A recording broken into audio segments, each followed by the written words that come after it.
Hi. Alrighty, folks, ladies and gentlemen. It is time for your late night Smackdown review. Good stuff. I can't take this up. I can't drink my colas at the moment magnificently because I just take some supplements. But always inspire me. Make some bitches go, oh shit, while drinking magnificently. What was not magnificent was this show, because this show was very boring. Nothing happened. Shut the fuck up. What the fuck's whatever. Anyway, so SmackDown happened. I don't know. Roman was not on the show.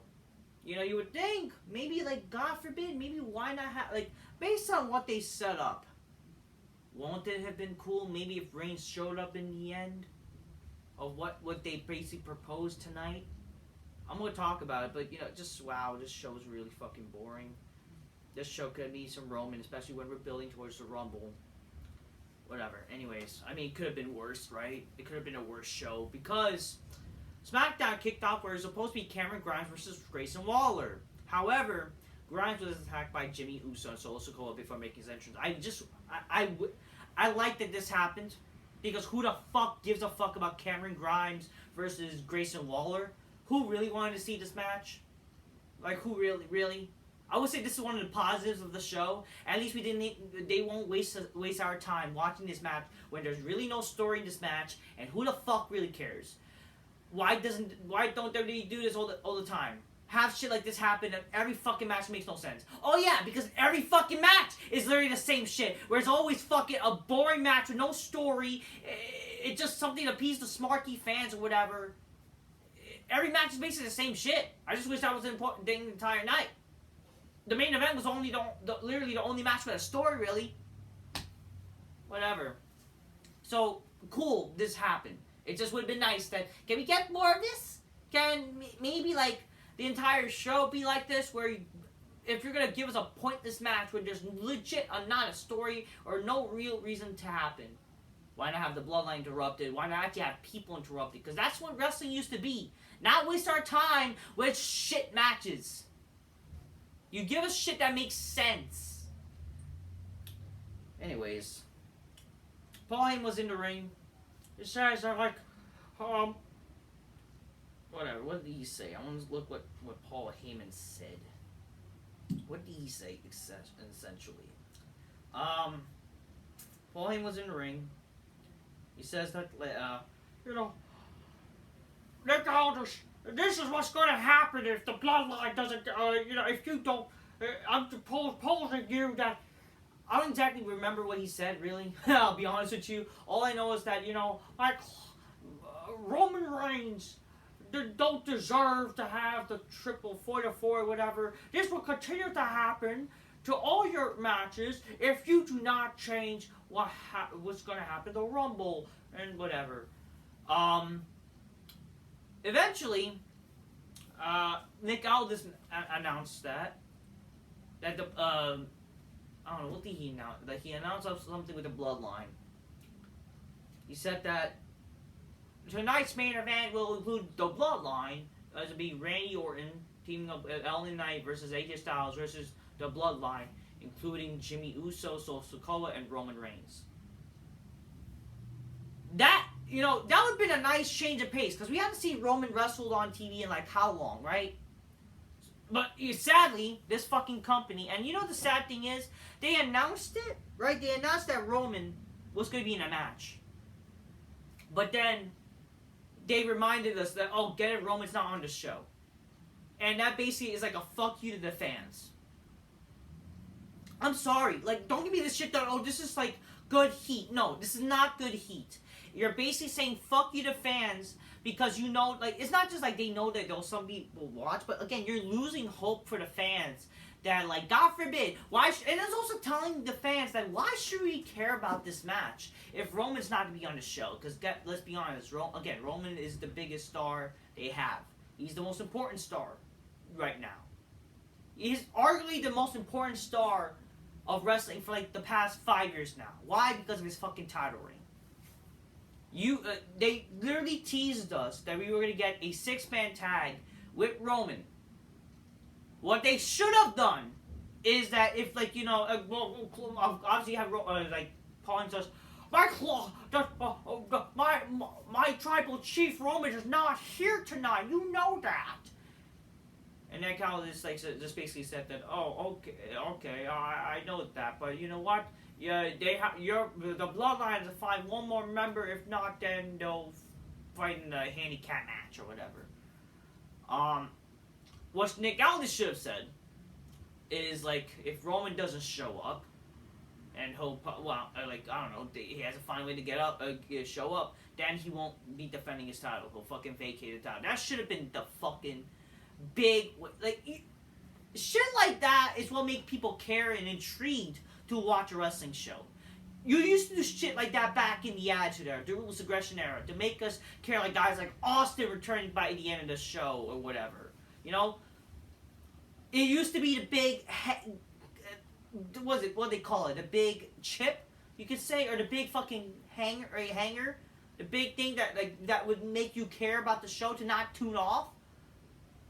I'm not saying that this is gonna be a big ratings grab, because this entire show is pretty boring regardless. Just because one guy's on the show doesn't make the show great. But at least, like, you know, God forbid, you'll care. No. You just basically said, fuck you to fans. We're going to say Roman Reigns is on the show, but yet he's not. And you just did a gay handicap match. It's not like the fucking... and also, it's not like, also, in the main event, they found somebody cool who's returning or who's the surprise partner. What they proceeded to do was just dumb, okay? Or just like, wow. Nothing happened, really, on the show. You know what I mean? It's just the Bloodline got... We'll get to it. Anyways. The entire show became where fucking Paul Heyman had to find a member backstage to show, like, you know, we afraid, you know, we got to find somebody, and they're like, oh, don't worry, there's a bunch of people who want to be part of Bloodline. Whatever. Santos Escobar was on commentary and says that he has the real LWO, Legado World Order. I mean, I guess that, you know, I guess that could be called the new NWO. It's whatever. So Humberto and Garza, his group, defeated the LWO. During this match, Carlito comes out to attack Santos, but this eventually, I don't know, they still lost the match. Whatever. Then backstage, we see Paul Heyman talking to Carlito. Oh, Carlito es mucho muchacho, or whatever. Speaks something in Spanish, and then it says, like, you think the Bloodline is going to be really good with you. And then, like, Carlito said, that would be cool. And then Carlito says, yeah, but no. That's what he said. You see Carmelo Hayes, he's like, Nick was talking about how he had a good performance in the tournament, because apparently that's what matters in wrestling, is performance. That's gay, I'm sorry, it's fucking gay. Like, wrestling's supposed to be about, like, fucking if you're cool or not about your performance. If you could fucking win matches and shit, like, come on here. Anyways, fucking what's their stupid names? Lawler and Theory interrupts, they want us, I don't know, they want a spot, I don't know, some spot, I don't fucking know. Then you eventually just see freaking, I don't know, what's the stupid name? Carmelo Hayes, like, oh, you know what, they don't matter, you know, I'm a match, man. And like, no, like, I'm tired of fucking, they just include NXT people for no reason. When they're not in the main roster, no one fucking knows them to be on and assume people are gonna be, like, know them. Like, why the fuck would you add them to the Royal Rumble match? Like, I'm tired of that shit. It was a blessing they didn't do that for, like, I think the past few years. But now, like, really, you're gonna fucking try to have some boring NXT people in the match? Like, no one cares. Apparently, they're trying to also make people know who are in the Royal Rumble match. Like, that's the big mistake. Like, shouldn't you want to make, I don't know, some surprises? I don't fucking know. Whatever. I don't know, the fucking Austin Theory and Grayson Waller want to be a Royal Rumble match, but then they fucking see Carmelo, and then they're like, yeah, we can run it back again. Like, no, we don't want to run it back. Like, how many times do you have seen Carmelo versus Grayson? No. And then it's like, oh, why not Austin? And then fucking necked out. It's like, oh, I think that's a brilliant idea. So it's like, great, he's the British Adam Pearce, where he just fucking cucks to, like, all these people. Like, I'll get it. Matches. I'm like, I'll take that. That's great. Like, and we're in it. And then you got, it was worse. You got the commentators. It's like, wow, let's get it back here or whatever. They mention some gay fucking modern phrase like, yeah, that's good. It's like, no, that's not good. No one cares. No one wants to see this shit match. Can the Bloodline interrupt this match? That would be cool. WWE showed a promo with Tyler Bates sitting with Butch on a table. So they kind of did like how they shoot their promos now in NXT, and I guess they're doing it now on main roster. I'm sorry. My problem is it look too production-ish, if that makes sense. What I mean by that is that you could tell it's not happening like live. That's the problem. It looks so pre-production-ish, where it's not happening, where it's like in the moment. And I think that's the problem. If you're gonna do a segment, like it's supposed to be a backstage segment, whatever, it should feel like it's live. Like, let's say if a wrestler's in a bar, imagine that's pre-production. That's why I don't like what they're doing in NXT. Like, it obviously looks like it's pre-production-ish. It's not like happening as it should be. It's kind of like people, they didn't do that back in the day where wrestling was cool. It just make it assume that it's fake and shit. Come on. Whatever. They're teasing Butch to change his name back. They mentioned some fucking shit about how it's like old time. They mentioned some stupid indie shit. And then it just leads like, oh, you're just gonna be known as Butch? Why don't you know who you are? So I guess this is teasing to fucking Butch going back to Pete Dunne. It's like, whatever. Oh, get it, he's gonna be Pete Dunne again. That's not the slave name. Like, what's the fucking... I don't care. Logan Paul is backstage and says that Kevin Owens if Kevin Owens show up in the Royal Rumble with his cast arm, the match between the pair will be canceled. He talked about how he's a black guy, so basically, like, I don't know. Apparently, I don't know if it's real or not, nor do I care, but, like, because he has a black eye, supposedly, and he's, like, going to have lawyers involved, whatever. Bianca Belair in the second match, I think, I don't know, do I care, defeated Bayley in a supposed fantastic match, according to these Smarks on Facebook. Who the fuck cares? We've seen this match how many times, and it's like, I don't really care, and no one cares about women's goddamn wrestling, so I'm sorry, this is not fantastic. If it was fantastic, I'm hoping to see, like, people say this was match of the year. But, like, yes, you know how many people said a lot of these matches were match of the year, like, last year? And a lot of matches from last year did not, like, make the cut to be, like, remembered. So, I'm sorry, no one's gonna fucking remember this match, so how fantastic was it? Whatever, fucking Damage Control didn't help because they had the referee seeing them, and I don't know. Kevin Owens backstage in a sort of pre-production-ish look again. I don't like this, really. I think that, so I guess, yeah, so that's what I think that they're doing differently now with Kevin Dunn no longer there. It's looking too production-ish, and I don't think that's cool. So maybe that's like one of the changes of now Kevin Dunn gone, which I guess that's not kind of cool, in all honesty. Because that just takes away, like, what brought you to the dance, as they say, right? So Kevin also not invites him to the KO show if he wants to bring his lawyers or whatever. So next week he gets Kevin Owens show there. Wow. Bobby Lashley, Street Profits go to the ring. They said how they're not gonna be stepping stones for Karrion Kross and the Authors of Pain. They're not going to let that... basically, they mentioned how they're not going to let them get away from what they did, and they're not going to make them examples. Eventually, we see a promo package of Karrion Kross, Scarlett, along with Paul Ellering and ELP, and they call themselves the Final Testament, which I guess it kind of sounds kind of cool. They said how they're going to sort of make an example no matter what, and how they're going to cause chaos and blah, blah, blah. It's not bad, I don't hate it. But then you see, like, Bobby Lashley and the Profits are, like, angry or whatever. Supposedly, their working team stable name now is called the Pride. I'm surprised that that name is not reserved for an LGBT group. But the Pride? Apparently, it resembles lions. Whatever. I don't know. You might as well call them fucking the Pride of fucking black something. I don't know. Some Black Lives Matter shit that's not been... Again, why can't they just be called Her Business? I don't know. Is it the worst thing in the world? But I'm sorry, it's pretty mediocre.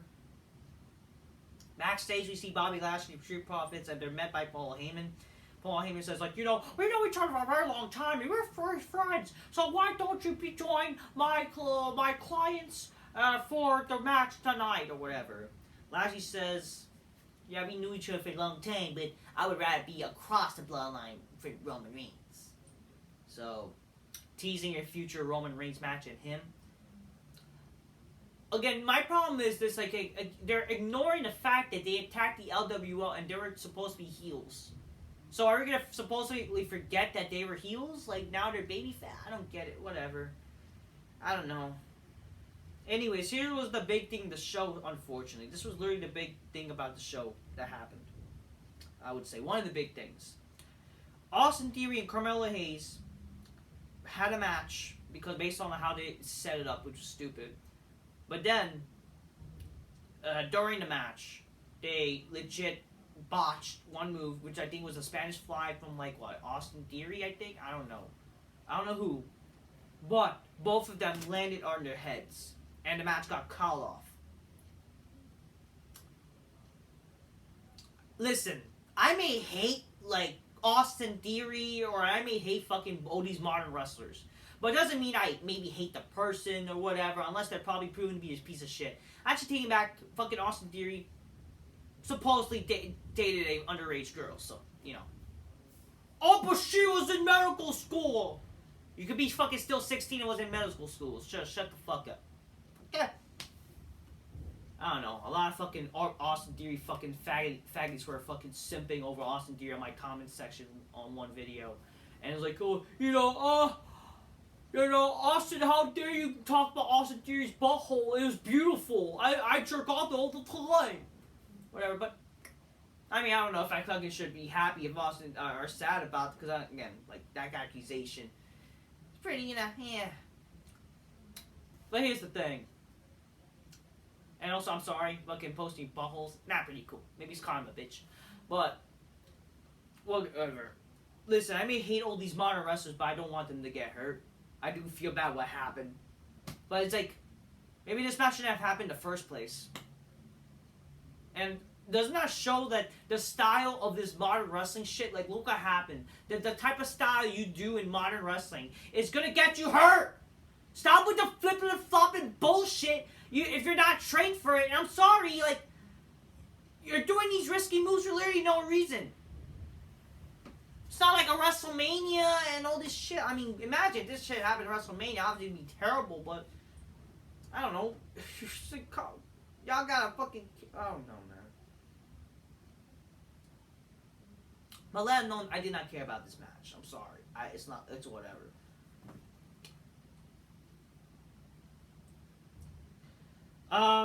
So unable to find a third team member before this happened, Jimmy Uso got, like, worried that, oh man, you couldn't find anybody, Paul. And then Solo's like, oh, I'm not afraid or whatever. And then, like, oh, if you're not afraid, I'm not afraid. Jimmy's such a goofball. Is that supposed to be his character? I'm sorry, but, like, my God, that's just sad. That's sad, especially, like, he was the guy that pulled the trigger. One of the guys that pulled the trigger for with the Bloodline. What are you doing? I don't know. I don't fucking know. You would think maybe eventually this would lead to maybe Jimmy versus Roman one time. I was expecting that this match could have been the match for the Rumble even months ago. Or, I don't know. But no, that's not... I don't fucking know. I don't know.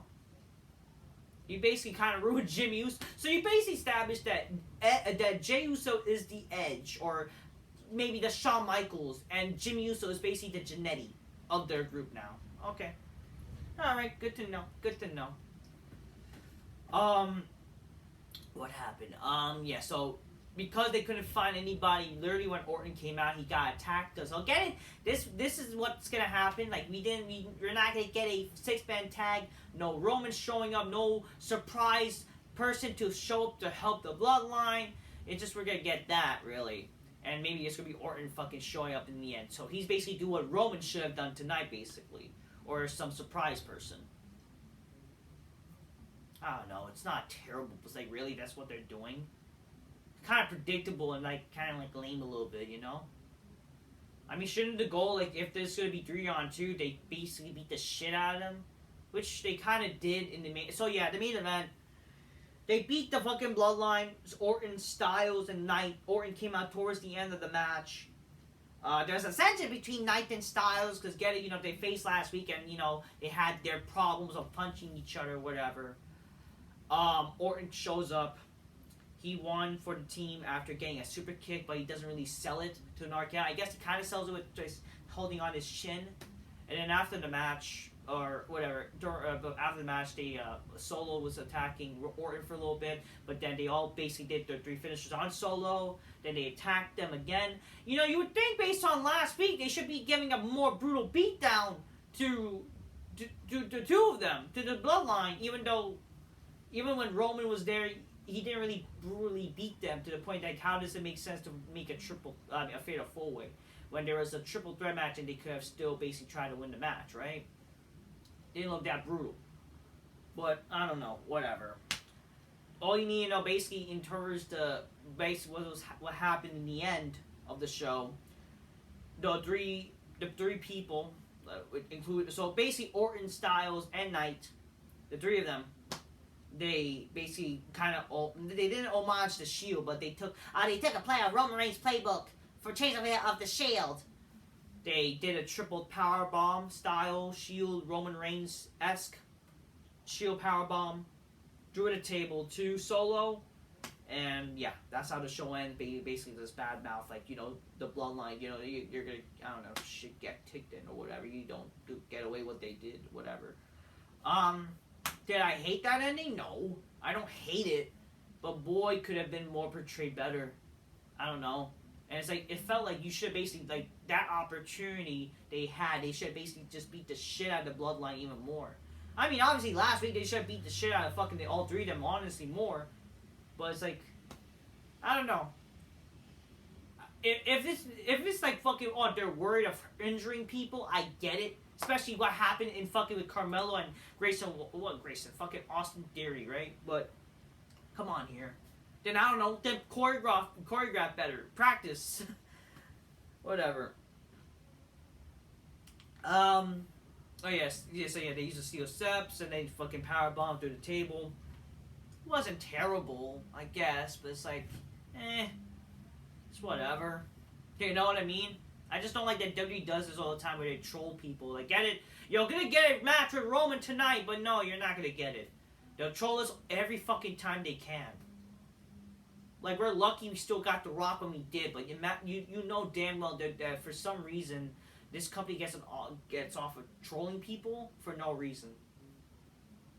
Because they know they can, sadly. That's the problem. They can get away from trolling. Like, get it? Cena's gonna appear, but instead he doesn't. He's invisible for The Miz. And nothing follow up from that. I don't know. We're living wrestling shit. I don't know.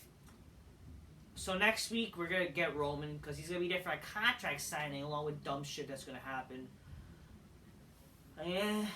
I don't know. The show was pretty boring. It was. I mean, last week was very boring too, despite the main event. But like, last week was supposed to be a pay-per-view-esque show.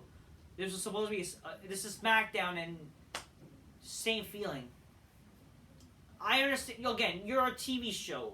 Try to be entertaining to get people care for pay-per-views and special shows like a New Year's Revolution. What are you doing? I don't know, man. I thought the show was pretty boring. It was. It just was. That's all I'm saying. I'm just keep it real. Get your games, close my nisty spot, make some bitches go, oh shit, oh shit. That's all I'm gonna say. I guess, yeah, the entire show was just, get it, Paul Heyman trying to find somebody, but there's no end result. So it was, like, kind of sadly a waste of time. This is not, like, you would get a good result in the end, like, shit that makes sense. That's what wrestling used to be. Now it's just like, wow, you kind of wasted our time, didn't you? Like, if Paul Heyman wasted his time, then basically we got our time wasted. Like, who's gonna... You basically did what you're not supposed to do when booking a show. Like it or not, if Vince Russo was writing this show, or Ryan Gertz, the guy who wrote fucking for the Ruthless Aggression era, this is not the shit that you're supposed to do in wrestling. Okay? It's like, you're not going to get the viewers. I'm sorry. It's just how it is. But they can get away with that because, I don't know, they clearly don't care. You're not supposed to, like, cock tease the fans and thinking we're going to get something and you don't. Like, God forbid, you know, you announce that Roman, but you could, like, you couldn't do something where fucking maybe Roman actually does show up on the show? Like, actually show up in the end of team? Like, God forbid, oh, that doesn't happen. Wow. I don't know. But yeah, and also you don't really fulfill, like, what, like, okay, Paul Heyman can't find anybody, but then he could have at least tried to call somebody, right? Whatever, man. Oh, but he just called Roman Reigns so there is the end of the show. Oh. Whatever. So that's what happened. Yeah. I guess, you know, I don't know, main event was whatever. It had a story, but the match was like whatever, okay? It's just whatever. Overall show, boring. That's what I'm going to say. I'm just keep real, get your gains. Close magnificently, spot me, bitches go, oh shit, oh shit. That's what I'm going to say. At least, like, you know, yay. We didn't get boring jobber match opening the show. We need more of that, honestly. Like, in everything now. Like, have the Bloodline interrupt everybody, because, like, it's just fucking stupid. How about calling the jobber prevention? That would be fucking... We need a jobber prevention group. That way we don't need to fucking suffer through matches. Alright, that's what I'm gonna say. Until next time, peace. Yeah, bye. Show was fucking boring, fucks. Just how it is. Truth.